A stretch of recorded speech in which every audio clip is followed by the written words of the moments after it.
I was considering which Oscar bait films I wanted to talk about to close out 2019 in film review, and I thought with Nick Sandmann's lawsuit against CNN being settled, this would be a good one to talk about. So here's my review of Richard Jewell. Directed by Clint Eastwood, this movie tells the story of one of the earliest fake news stories. Richard Jewell was a security guard in Atlanta who saved hundreds of lives from a pipe bomb explosion at the 1996 Olympics. However, information that the FBI was treating Richard as a suspect leaked to the Atlanta Journal-Constitution, which subsequently reported that he was a depressed, overweight mama's boy who wanted to be the hero of his own terrorist attack, despite no hard evidence backing this up. The movie depicts how this negative publicity affected his personal life and his mother. This project was in development hell for several years, with producers Leonardo DiCaprio and Jonah Hill striving to get it made, until Clint Eastwood finally signed on to direct back in May. You gotta appreciate how Eastwood is almost 90 and he's still making movies. And while he's done some great ones, my personal favorite being Changeling, he hasn't exactly been at the high point in his career recently. The Mule was alright, and the 1517 to Paris I thought was an interesting experiment, even if it didn't pan out very well. Richard Jewell is Eastwood's best movie in years. This is not a big grand story by any means. It's a small story that brings forward an important subject and is elevated by expert performances. Paul Walter Hauser plays the titular man. He's had a few supporting roles in movies like I, Tonya and Black Klansman. It looks like this is one of his first lead roles, and he's very believable as this really nice, chill guy who's rather easygoing. Kathy Bates is remarkable as Richard's emotionally vulnerable mother, Barbara. I hope that she scores an Academy Award nomination tomorrow. When she and Paul Walter Hauser are on screen together, they convey a mother and son bond that I thought was very moving.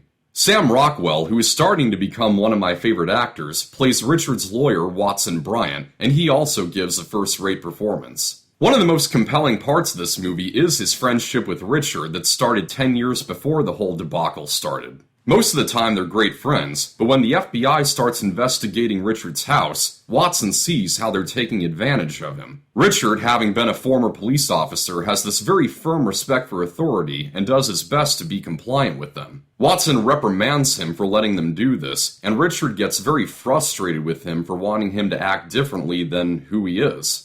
So some conflict arises within their friendship, but it's never forced in for the sake of having a cliched third act separation or anything of the sort. It feels completely earned and legitimate. The thing that was heavily criticized about this movie even before its release was its portrayal of Kathy Scruggs, the reporter who first obtained the information from the FBI that they were treating Richard as the prime suspect. In the film, she offers a one-night stand to an FBI agent in exchange for the classified information. There is no evidence that the real woman actually did this, which has garnered some controversy. Having heard about this before I saw the movie, as I watched it I thought to myself, is this really the kind of person that we really care about being represented in a good light? But after she reports the false story, she goes down to Centennial Park later in the movie, and she comes to the conclusion on her own that it couldn't have been Richard who planted the bomb. I did some research to find out if she really did play that part in the story as well. I even read the Vanity Fair article that the movie is based on, but I can't find the answer anywhere. So if she really did find out on her own that she submitted a false story to the Atlanta Journal, it is odd that the movie would portray her as being that promiscuous, and even not giving her a closing text at the end of the film, as it does for Richard, his mom, and Watson Bryant. Taking into account also that Kathy Scruggs died early in life from a drug overdose, I would have to agree that she was not done justice in this movie.